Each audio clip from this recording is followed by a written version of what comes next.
பாடுபடுவேன், மரிப்பேன், ஆனாலும் 3ஆம் நாள் உயிர்த்தெழுவேன் என்று சொன்னபடியே உயிர்த்தெழுந்திருக்கிற நமது ஆண்டவராகிய இயேசு கிறிஸ்துவுக்குள் மிக அன்பாய் நேசிக்கப்பட்ட உடன் விசுவாசிகளே, நண்பர்களே, சகோதர சகோதரிகளே, மீண்டுமாக கூட இந்த வலைதளம் வழியாக உங்கள் சந்திப்பதிலே பெரும் மகிழ்ச்சி அடைகின்றேன். எனவே இந்த ஆசீர்வாதமான ஞாயிற்றுக்கிழமையின் இந்த அடியனுடைய நெஞ்சார்ந்த நன்றிகளையும் ஸ்தோத்திரங்களையும் உங்கள் அனைவருக்கும் நான் தெரிவித்துக் கொள்கிறேன். நாம் இந்த சிறு வழிபாட்டினை நாம் ஆரம்பிப்போம். நம் தொழுகையின் ஆரம்பம் பிதா, குமாரன், பரிசுத்த ஆவியின் நாமத்தில் உள்ளது. ஆமென். கர்த்தர் உயிர்த்தெழுந்த பண்டிகைக்கு பிந்தி வருகிற 4வது ஞாயிற்றுக்கிழமையான இன்று நாளுக்கென்று தியானிப்பதற்கென்று வாசிக்கும்படியாக கொடுக்கப்பட்டுள்ள வேத பகுதி, அது பரிசுத்த யோவான் எழுதின நற்செய்தி நூல் 15வது அதிகாரம் வசனங்கள் 1 துவங்கி வசனங்கள் 8 வரையிலான வசனங்கள் வாசிக்கும்படியாக கொடுக்கப்பட்டுள்ளது. அதில் அடியேனாகிய நான் சற்று நேர சிந்தனைக்கென்று தெரிந்து கொள்ளப்பட்ட வேத வசனம், அது யோவான் 15:1 வசனத்தை நாம் வாசித்து நாம் தொடர்ந்து தியானத்திற்குள்ளாக கடந்து செல்வோம். நானே மெய்யான திராட்சை செடி, நீங்கள் அதன் கொடிகள் என்றார் என்பதுவே. நானே மெய்யான திராட்சை செடி, நீங்கள் அதன் கொடிகள் என்கின்றதான வேத பகுதியானது very famous, very popular, very familiar என்பது அன்பானவர்களே நமக்கு நன்றாக தெரியும். அப்படியானால் எல்லோராலும் நன்கு வாசிக்கப்பட்ட, படிக்கப்பட்ட, மனப்பாடம் செய்யப்பட்ட ஒரு பகுதி எந்த பகுதி என்றால், நானே மெய்யான திராட்சை செடி, நீங்கள் அதன் கொடிகள் என்கிறதான பகுதி என்பதை நாம் நன்கு அறிந்திருக்கின்றோம். அன்பானவர்களே, அப்படியானால் திராட்சை செடியை குறித்து நாம் பார்க்கின்ற பொழுது, அன்பானவர்களே, முதலாவதாக திராட்சை செடியானது இஸ்ரவேலர்களுடைய சின்னம், இஸ்ரவேலர்களுடைய தேசிய கொடி என்று இந்த நாள் வரைக்கும் அழைக்கப்படுகின்ற ஒரு செடி எது என்றால் அது திராட்சை செடிதான் என்பதை நாம் முதலாவதாக புரிந்து கொள்ள வேண்டும். அதுக்கடுத்து இரண்டாவதாக இஸ்ரவேலர்கள் புனிதமாக, உயர்தரமாக பாதுகாக்கின்ற, பயிரிடுகின்ற, பராமரிக்கின்ற ஒரு செடி எது என்றால் அதுவும் இந்த திராட்சை செடிதான் என்பதை நாம் இரண்டாவதாக புரிந்து கொள்ள வேண்டும். அதுக்கடுத்து மூன்றாவதாக யூதர்களில் நிச்சயதார்த்த விழாவில் ஒரு ஆண் அல்லது ஒரு பெண், ஒரு ஆணுக்கு அந்த பெண்ணை பிடித்திருந்தது ஆனால், ஒரு பெண்ணுக்கு அந்த ஆணை பிடித்திருந்தது ஆனால், இந்த திராட்சை செடியிலிருந்து வருகின்றதான அந்த திராட்சை ரசத்தை கொடுத்துதான் ஒரு ஆண் தன்னுடைய விருப்பத்தையும் ஒரு பெண் தன்னுடைய விருப்பத்தையும் சொல்லிக் கொள்வதாக இறையியலாசிரியர்கள் சொல்லுகின்றதான கருத்து. அதுக்கடுத்ததாக நான்காவதாக அன்பானவர்களே, இந்த திராட்சை செடியானது ஒரு செடி, ஒரு கொடியை போல வளர்கின்றதான தாவர வகையை சார்ந்த ஒரு செடி, ஒரு கொடியோடு வளர்கின்றதான தாவரம் வகை எது என்றால் அது இந்த திராட்சை செடிதான் என்பதை நாம் நான்காவதாக புரிந்து கொள்ள வேண்டும். அன்பானவர்களே, அது மட்டுமல்ல, இனிப்பு இல்லாத முக்கனியா, பனி இல்லாத மார்கழியா, படை இல்லாத மன்னவனா, இசை இல்லாத முத்தமிழா, தண்ணீர் இல்லாத மீன்களா, நரம்பு இல்லாத தசைகளா, உயிர் இல்லாத உடல்களா என்று சொல்லி தமிழிலே ஒரு வார்த்தையை சொல்லி வைத்திருப்பார்கள். அன்பானவர்களே, நான் ஏழ்மைகளை இங்கே சொல்கிறேன் என்று சொன்னால், இன்றைக்காக நமக்காக தியானிக்கும்படியாக கொடுக்கப்பட்டுள்ள வேத பகுதியிலும் கூட அதைதான் நம்முடைய ஆண்டவராகிய இயேசு கிறிஸ்துவும் கூட யோவான் எழுதின நற்செய்தி நூல் 15வது அதிகாரம் 1வது வசனத்திலேயே அதைதான் அவரும் அங்கே சொல்லுகின்றதையும் கூட நாம் பார்க்கின்றோம். அதான் இன்றைக்காக நமக்காக தியானிக்கும்படியாக கொடுக்கப்பட்டுள்ள வேத பகுதி. யோவான் 15:1வது வசனத்தை நாம் வாசிக்கின்ற பொழுது அவர் அங்கே என்ன சொல்கிறார் என்று நாம் பார்க்கின்ற பொழுது, அன்பானவர்களே, நானே மெய்யான திராட்சை செடி, நீங்கள் அதனுடைய கிளைகள், கொடிகள் என்று சொல்லி அவரே இங்கே அந்த வார்த்தையை இப்படியாக சொல்லுகிறதையும் கூட நாம் பார்க்கின்றோம். நானே மெய்யான திராட்சை செடி, நீங்கள் அதனுடைய கொடிகள் என்று சொல்வதற்கான காரணம், அன்பானவர்களே, ஒரு செடியோ ஒரு கொடியோ ஒரு கனியோ ஒன்றோடு ஒன்று இணைந்திருந்தால்தான், ஒன்றோடு ஒன்று சேர்ந்திருந்தால்தான், ஒன்றோடு ஒன்று ஒட்டி இருந்தால்தான், ஒன்றோடு ஒன்று இறுக்கமாக இருந்தால்தான் அன்பானவர்களே அதனால் மிகுந்த பலனை கொடுக்க முடியும், அதனால் மிகுந்த கனிகளை கொடுக்க முடியும், அதனால் மிகுந்த விளைச்சலை கொடுக்க முடியும், அதனால் மிகுந்த அறுவடையை கொடுக்க முடியும் என்பதை நாம் முதலாவதாக புரிந்து கொள்ள வேண்டும். அப்ப அதுதான் இங்கே ஆண்டவர் இயேசு கூட சொல்லுகிறார். என்ன சொல்லுகிறார்? நானே மெய்யான திராட்சை செடி, நீங்கள் அதனுடைய கொடிகள் என்று சொல்லி ஆண்டவர் இயேசுவே இந்த வார்த்தையை சொல்லுகிறதையும் கூட நாம் பார்க்கின்றோம். அப்படியானால் என் கண்பானுகளே, அந்த வசனத்தினுடைய பொருள் என்னவென்று நாம் சற்று ஆழ்ந்து பார்க்கின்ற பொழுது, செடியாகிய நான், கொடியாகிய நீங்கள் என்னோடு கூட சேர்ந்திருந்தால்தான், என்னோடு கூட இணைந்திருந்தால்தான், என்னோடு கூட ஒட்டி இருந்தால்தான், என்னோடு கூட இறுக்கமாக இருந்தால்தான் நீங்கள் மிகுந்த பலனை கொடுக்க முடியும், நீங்கள் மிகுந்த கனிகளை கொடுக்க முடியும், நீங்கள் மிகுந்த விளைச்சலை கொடுக்க முடியும், நீங்கள் மிகுந்த அறுவடையை கொடுக்க முடியும் என்று சொல்லி ஆண்டவர் இயேசு இந்த நோக்கத்தோடு தான் இந்த வார்த்தையை அவர் இந்த தியான பகுதியிலே நமக்கு சுட்டி காட்டுகின்றதையும் கூட நாம் பார்க்கின்றோம். அதுதான் எனக்கு அன்பானுங்களே, அன்றைக்கு தமிழிலே கூட அவர்கள் இப்படியாக சொல்லுகிறார்களே, பனி இல்லாத மார்கழியோ, படை இல்லாத மன்னவனோ, தண்ணீர் இல்லாத மீன்களோ, தசை இல்லாத நரம்புகளோ, உயிர் இல்லாத உடல்களோ என்று சொல்லி இந்த வார்த்தையை அன்றைக்கு தமிழில் கூட அவர்கள் சொல்லி வைத்திருக்கிறதையும் கூட நாம் பார்க்கின்றோம். அப்படியானால் என் கண்பானுகளே, இந்த உலகத்துல கூட சில உதாரணங்களை, சில மனிதர்களுடைய வாழ்க்கையை நாம் பார்க்கின்ற பொழுது, அன்பானையில் இன்றைக்கு இருக்கிறதான மனிதன் எந்த அளவுக்கு வரை அவன் வளர்கிறான் என்றால், சுமார் 5 அடி முதற்கொண்டு 7 அடி வரையிலான அந்த அடி வரைக்கும் ஒவ்வொரு மனிதனும் இன்றைக்கு வளர்கின்றதையும் வளர்ந்து இருக்கின்றதையும் நாம் பார்க்க முடியும்.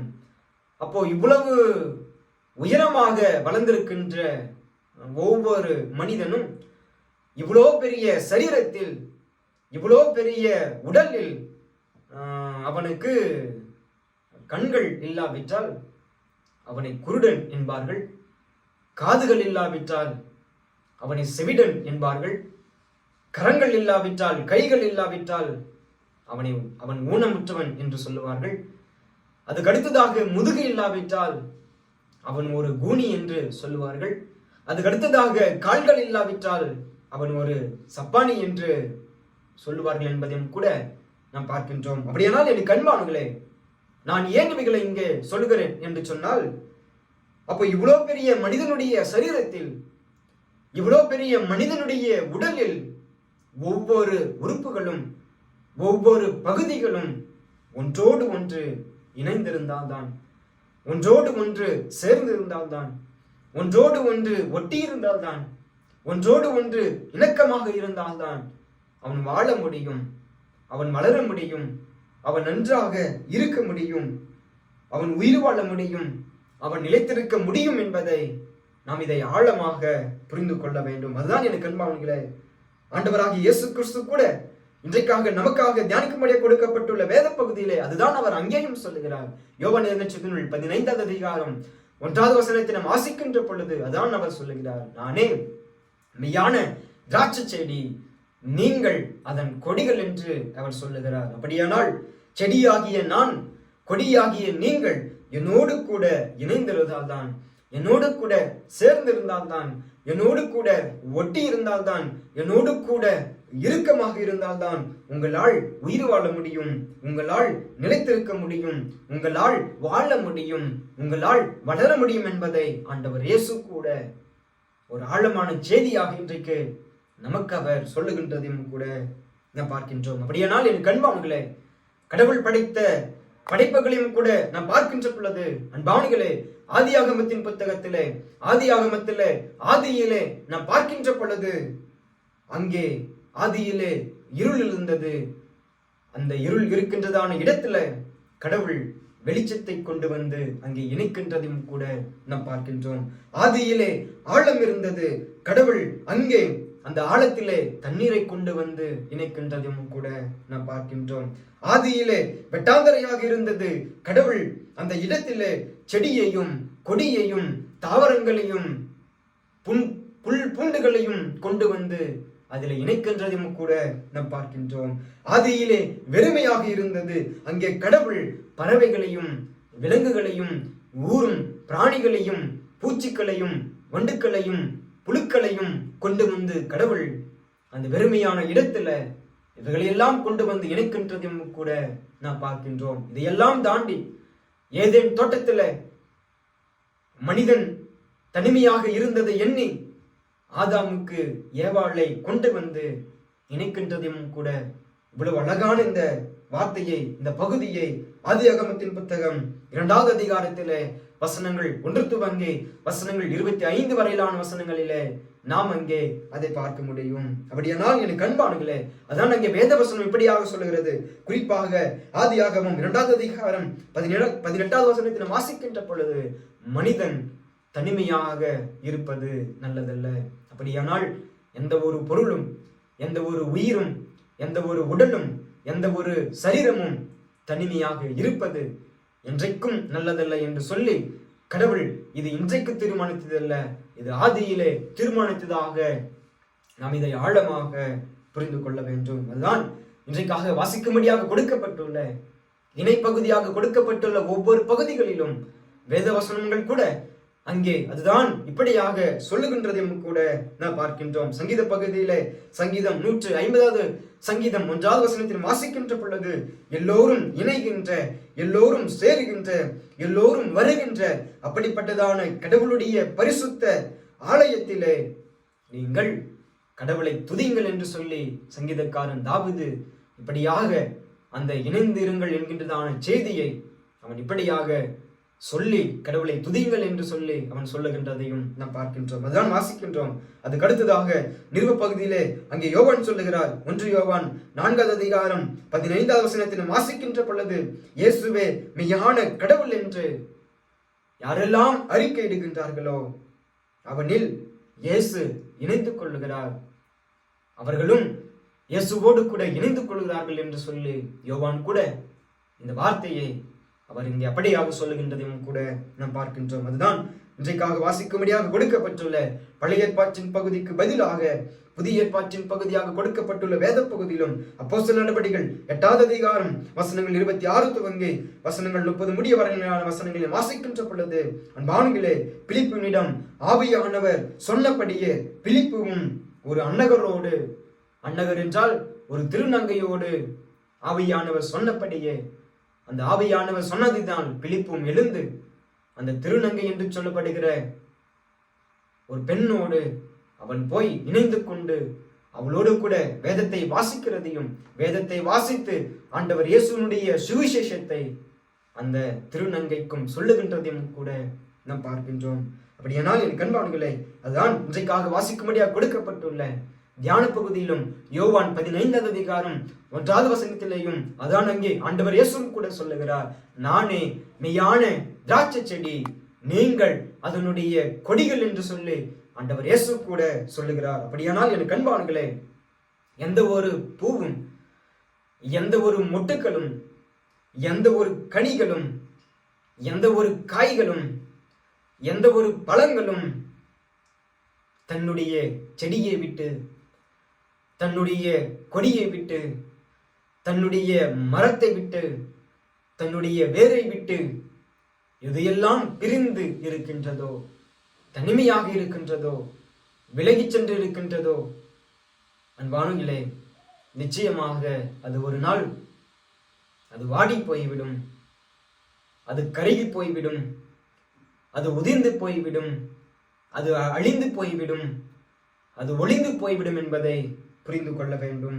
அப்படியானால் என் கண்பானுகளே, இன்றைக்கு கடவுளுடைய சமூகத்திலே, கடவுளுடைய பாதத்திலே வந்திருக்கின்ற நாமும் கூட கொடியாகிய நாம் செடியாகிய அவரை விட்டு பிரிந்திருக்கின்ற பொழுது நாமும் வாடி போய் விடுவோம், நாமும் கருகி போய் விடுவோம், நாமும் உதிர்ந்து போய் விடுவோம், நாமும் அழிந்து போய் விடுவோம், நாமும் ஒளிந்து போய் விடுவோம் என்பதை ஆழமாக புரிந்து கொள்ள வேண்டும்.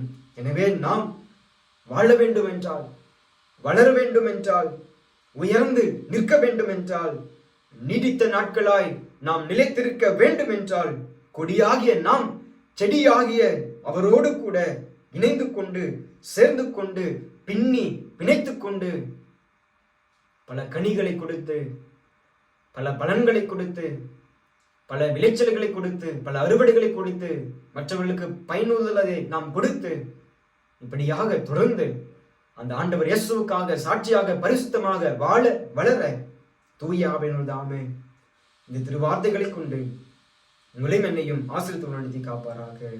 ஆமென். நாம் யாவரும் கண்களை மூடி தலைகளை தாழ்த்தி நாம் கர்த்தரை நோக்கி வேண்டுதல் செய்வோம். சர்வ வல்லமையும் மிகுந்த இரக்கம் உள்ள கடவுளே, பிதாகுமாரன் பரிசுத்த ஆவியாகிய திருத்துவ கடவுளே, இன்றும் என்றும் எப்பொழுதும் எங்களோடு கூட வாழ்ந்து கொண்டு இருக்கிறவரே, வாழ வைக்கின்றவர்களே, வாழ்வை தருகின்றவரே, நன்றோடுமை துதிக்கிறோம், சோத்தரிக்கிறோம் கர்த்தாவே. கடந்து வந்த மாதம் முழுவதுமாக, கடந்து வந்த வாரம் முழுவதுமாக, கடந்து வந்த நாட்கள் முழுவதுமாக, கடந்து வந்த நேரம் முழுவதுமாக ஆண்டவரே சுவாமி, எத்தனையோ ஆபத்துக்கள், எத்தனையோ விபத்துக்கள், எத்தனையோ நாசங்கள், எத்தனையோ மோசங்கள், எத்தனையோ கஷ்டங்கள், எத்தனையோ நஷ்டங்கள் எல்லாவற்றில் நின்று எங்களை மீட்டு ரட்சித்து மற்றுமாக நீர் ஜீவனோடு வைத்திருக்கிற கிருபைகளுக்காக நன்றிகளை படைக்கிறோம் சுவாமி.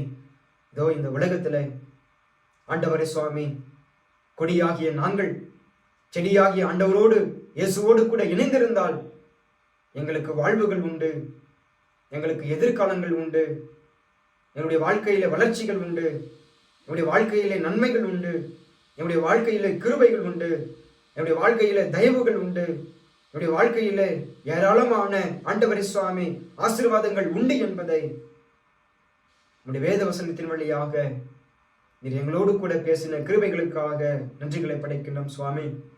குறிப்பாக ஆண்டவரே, யூதாஸ் என்கின்றதான மனுஷனை குறித்து நாங்கள் பார்க்கின்ற பொழுது, யூதாஸ் காட்டி கொடுத்தான், முத்தமிட்டு காட்டு கொடுத்தான். ஆனாலும் ஆண்டவரே, உம்மை விட்டு பிரிந்தவனாய், உம்மை விட்டு கடந்து சென்றவனாய், உம்மை அறிக்கை செய்யாதவனாய், தனிமையானவனாய் ஆண்டவரே அவன் இருந்து பிரிந்து போய், மடிந்து போய், அழிந்து போய், ஒளிந்து போனதை நம்முடைய திருமலை நாங்கள் பார்க்கின்றோம் கர்த்தாவே. அதே போல ஆண்டவரே, பேதுரு என்கிறதான மனுஷனும் கூட நாங்கள் பார்க்கின்ற பொழுது, யூதாசை காட்டிலும் பேதுரு என்கின்றதான அப்போஸ்தலன் மனுஷன் பெரிய பாவத்தை செய்தான், பெரிய அக்கிரமத்தை செய்தான். ஆண்டவர் இயேசுவை மறுதலித்தான், ஆண்டவர் இயேசுவை தூஷித்தான், ஆண்டவர் இயேசுவை யார் என்று தெரியாது என்று சொல்லி பொய் சொன்னான். ஆண்டவரே, மிகப்பெரிய தண்டனை, மிகப்பெரிய பாவம் யாருக்கு கொடுக்கப்பட வேண்டும் என்றால் பேதுருக்கு தான் கொடுக்கப்பட வேண்டும். அவன்தான் மரித்திருக்க வேண்டும், அவன்தான் மரணத்தை அடைந்திருக்க வேண்டும். ஆனாலும் ஆண்டவரே, அவன் தன்னை மீண்டுமாக மனம் திரும்பி உள்ளத்திலே உணர்ந்தவனாய், உள்ளத்திலே ஆண்டவர் இயேசுவை அறிந்து கொண்டவனாய், மீண்டுமாக உம்முடைய பாதத்தை தேடி வந்தபடியால், மீண்டுமாக ஆண்டவரே உம்முடைய சமூகத்தை தேடி வந்தபடியால், மீண்டுமாக செடியாகிய வேறாகிய ஆண்டவர் இயேசுவை தேடி வந்தபடியால் அவன் வாழ்வு பெற்றான், அவன் உயிர்வு பெற்றான், அவன் எதிர்காலத்தை பெற்றான், அவன் ஊழியத்தை பெற்றான், அவன் ஆசீர்வாதத்தை பெற்றான் என்பதை ஆண்டவரே உம்முடைய திருமறையில கூட இந்த நிகழ்வை நாங்கள் அறிந்திருக்கின்றோம், படித்திருக்கின்றோம், தெரிந்திருக்கின்றோம் கர்த்தாவே.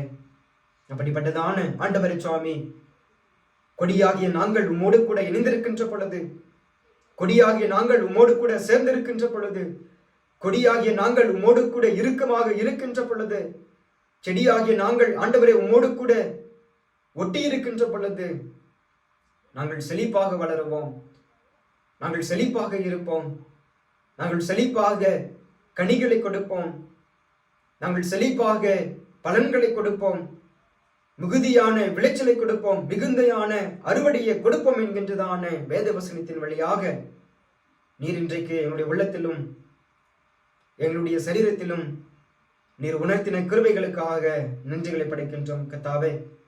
தொடர்ந்து அப்படிப்பட்டதான வசனத்தை நாங்கள் பிடித்துக்கொண்டு உமக்கென்று ஆண்டவரே இந்த உலகத்துல ஒளியாக வழியாக உப்பாக நாங்கள் வாழ வளர கர்த்தர் நீர் எங்களை திடப்படுத்த பலப்படுத்த வேண்டும் என்று நாங்கள் வேண்டி நிற்கின்றோம். எங்களை தாழ்த்தி நாங்கள் அர்ப்பணிக்கின்றோம். எங்களை நீரே தொடர்ந்து பொறுப்பெடுத்துக் கொள்ளும், வழி நடத்தும். மீட்பர் இயேசுவின் வழியாக ஜெபிக்கிறோம். எங்கள் ஜெபம் கேளும் ஜெபம் நல்ல பிதாவே, ஆமென்.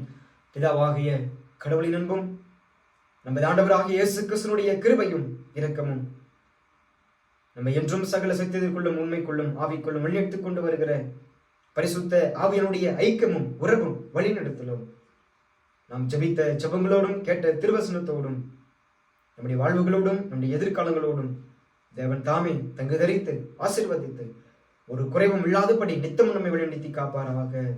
ஆமென். என் ஆத்துமாவே கர்த்தரை சோஸ்தரி, என் முழுமை பரிசுத்த நாமத்தை சோஸ்தரி. என் ஆத்துமாவே கர்த்தரை சோஸ்தரி. கர்த்தர் செய்த சகல உபகாரங்களையும் மறவாதே. ஆமென்.